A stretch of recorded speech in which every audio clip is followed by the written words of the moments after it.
একটি খাল সংস্কারকে কেন্দ্র করে মাটি মাফিয়াদের বিরুদ্ধে রুখে দাঁড়ানোর বিধান দিলেন বাগনানের বিধায়ক অরুণাভ সেন।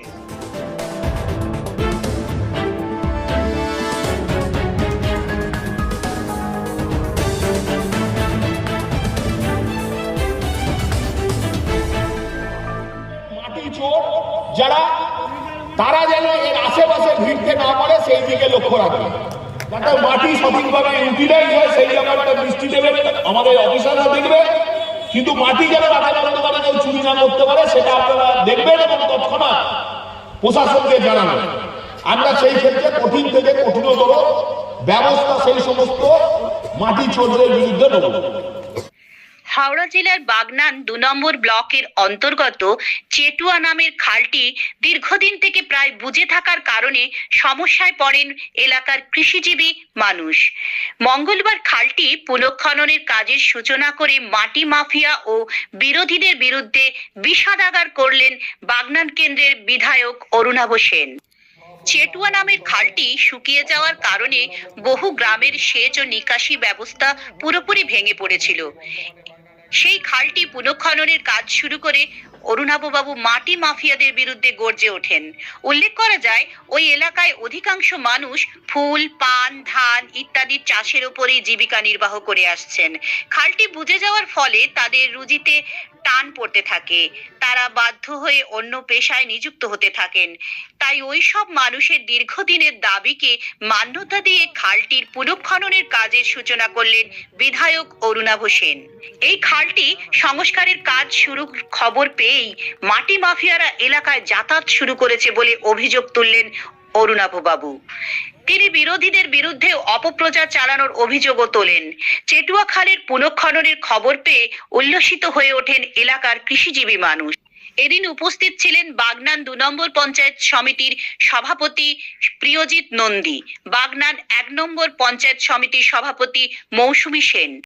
খুব আমার আনন্দ হচ্ছে, খুব আনন্দ হচ্ছে আমার ছোটবেলা থেকেই আমি চাষবাসেই লিপ্ত, আমি করি চাকরি বাকরি করিনি।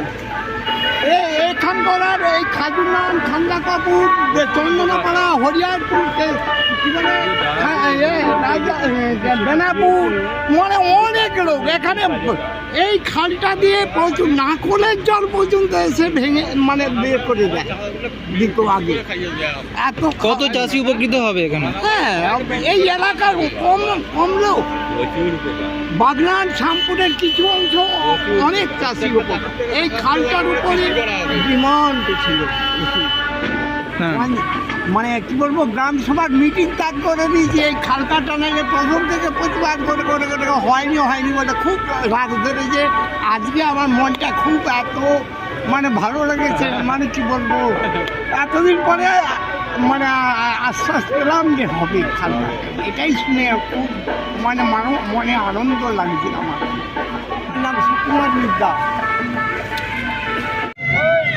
দীর্ঘদিন মানুষ হচ্ছে আমাদের প্রতি আস্থা ভরসা রেখেছে। নানা অপপ্রচার বিভিন্ন সময় বিরোধীদের পক্ষ থেকে ছড়ানো হয়েছিল, কিন্তু তা সত্ত্বেও মানুষ যে আমাদের উপর থেকে আস্থা ভরসা হারায়নি, তার জন্য আমরা মানুষের কাছে কৃতজ্ঞ।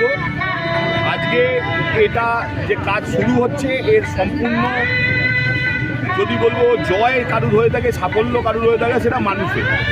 মানুষ যদি আমাদের ওপর আস্থা না রাখতো তাহলে আমরা এই এত বড় কাজটা শুরু করতে পারতাম না। আমার কাছে খবর ছিল যে এখানে খাল কাটা হবে শুনেই কিছু মাটি মাফিয়া এখানে যোগাযোগ করতে চেষ্টা করছিল, যদিও আমাদের দলের লোকেরা তৎক্ষণাৎ সেটাকে নোহ্যায় তাদের করে দিয়েছে। তবু আমি মানুষকে সজাগ করে রাখলাম, তার কারণ এখানে যে খাল কাটা হবে, যে মাটিটা উঠবে সেই মাটিটা থেকে পাশে বাঁধ তৈরি হবে। তার কারণ এই খালের পাশে কোনো বাঁধ নেই, ফলে ওই মাটিটা থেকে বাঁধ নির্মাণ হবে, এই মাটিটা অন্য কোথাও যাবে। ফলে মাটির যারা মাফিয়া তারা যেন এই জায়গায় আনাগোনা না করতে পারে সেই ব্যাপারে আমি লোককে সজাগ করলাম, এবং যদি সেরকম কোনো ঘটনা ঘটে তাহলে আমাকে জানাবে, আমরা প্রশাসন দিয়ে তাদের বিরুদ্ধে যথাযথ ব্যবস্থা নেব। Thank you. এখন খালটায় প্রায় নিয়ে নেব 14 কিলোমিটার প্রায়। সেখানে আমরা এখন খাল কাটা শুরু করছি 5 কিলোমিটার আপাতত। সেটা হচ্ছে রুমনারায়ণ থেকে আপ টু আমাদের বাগনান শ্যামপুর রোড যে পেট্রোল পাম্প আছে সেই পথ থেকে। তারপর থেকেও খাল কাটানোর কাজ খুব তাড়াতাড়ির মধ্যে শুরু হবে। তার তো প্রক্রিয়া আমাদের এক্সিকিউটিভ ইঞ্জিনিয়ার সাহেব আছেন, ওনারা তার প্রক্রিয়াটাও চালাচ্ছেন যাতে ওই কাজটাকেও যত তাড়াতাড়ি সম্ভব শুরু করা যায়। কত টাকার কাজ? এটা প্রায় 1,45,00,000 টাকার কাজ। আজকের ডেটে খুব চিন্তা ভাবনার বিষয় আমাদের চাষিদের পাশে কারা থাকবে কারা আছে। আজকের ডেটে এখনো পর্যন্ত আমাদের মাঠের যে জায়গা তৈরি হয়েছে ধান চাষ তুলে গিয়ে হোগলা বন হয়ে গেছে। আজকে যে ফুলের যে দুরবস্থা এবং নিকাশির যে দুরবস্থা, সেই ডিপটেলগুলো সিপিএম আমলের নেতৃত্বগুলো মেশিনপত্র তুলে নিয়ে গিয়ে 22টা ডিপটেলের একখানা ডিপটেলও আমরা দেখতে পাইনি। নিকাশি তো দূরের কথা, বোরো চাষের কোনো সম্পর্কই রাখেনি, আমন চাষের কোনো সম্পর্কই রাখেনি।